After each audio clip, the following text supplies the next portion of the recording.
ಜಯ ಭಾರತಿ. ಈ ನೃತ್ಯ ರೂಪಕವನ್ನು ಸರ್ಕಾರಿ ಪದವಿ ಪೂರ್ವ ಕಾಲೇಜು ಪ್ರೌಢಶಾಲಾ ವಿಭಾಗ ಯಲಹಂಕದ ಮಕ್ಕಳು ಪ್ರಸ್ತುತಪಡಿಸುತ್ತಾರೆ. ನಿರ್ದೇಶನ ನಾಡಪ್ರಭು ಕೆಂಪೇಗೌಡ ಹಾಗೂ ಆರ್ಯಭಟ ಪ್ರಶಸ್ತಿ ಪುರಸ್ಕೃತ ಮಹೇಶ್ ಕುಮಾರ್ ಟಿ. ಭಾರತ ಹಿಂದೊಮ್ಮೆ ಬ್ರಿಟಿಷರ ಹಿಡಿತದಲ್ಲಿದ್ದು ಸದಾಕಾಲ ವ್ಯಥಿತವಾಗಿತ್ತು. ಮುನ್ನಡೆಯ ಚಕ್ರಗಳಿಗೆ ಅಸ್ವಾತಂತ್ರ್ಯ ತಡೆಯೊಡ್ಡಿತ್ತು. ಬ್ರಿಟಿಷರ ದಬ್ಬಾಳಿಕೆಯಿಂದ ನೊಲುಗಿ ಹೋಗಿತ್ತು ಭಾರತ.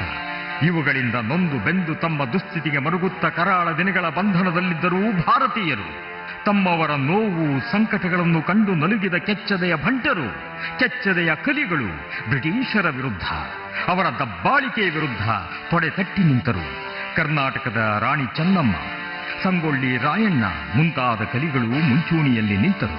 ಸ್ವತಂತ್ರ ಭಾರತದ ಕನಸು ಮುಂದೊಮ್ಮೆ ಹಲವಾರು ತಿರುವುಗಳನ್ನು ಪಡೆದು ಸ್ವಾತಂತ್ರ್ಯ ಪಡೆಯಲು ಸಾಧ್ಯವಾಯಿತು. ಭಾರತಾಂಬೆ ಸಂತೋಷಿತಳಾದಳು. ದಾಸ್ಯ ಸಂಕೋಲೆಯಿಂದ ಬಿಡಿಸಿಕೊಂಡು ಹೊರಬಂದಳು.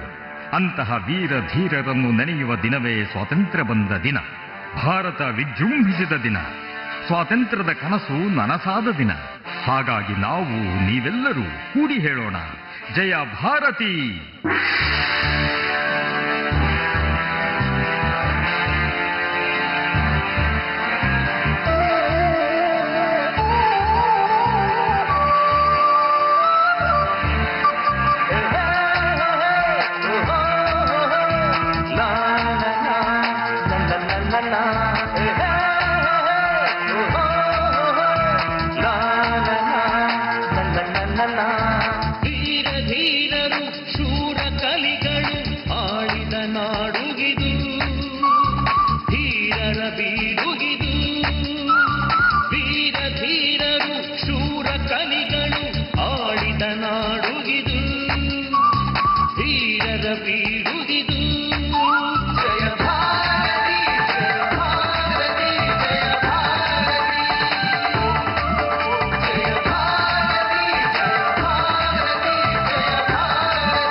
ಶೌರ್ಯದ ಬಲಿದಾನದ ಇತಿಹಾಸವಿದು, ಸ್ವಾತಂತ್ರ್ಯದ ಸಿರಿಗಾನವಿದು.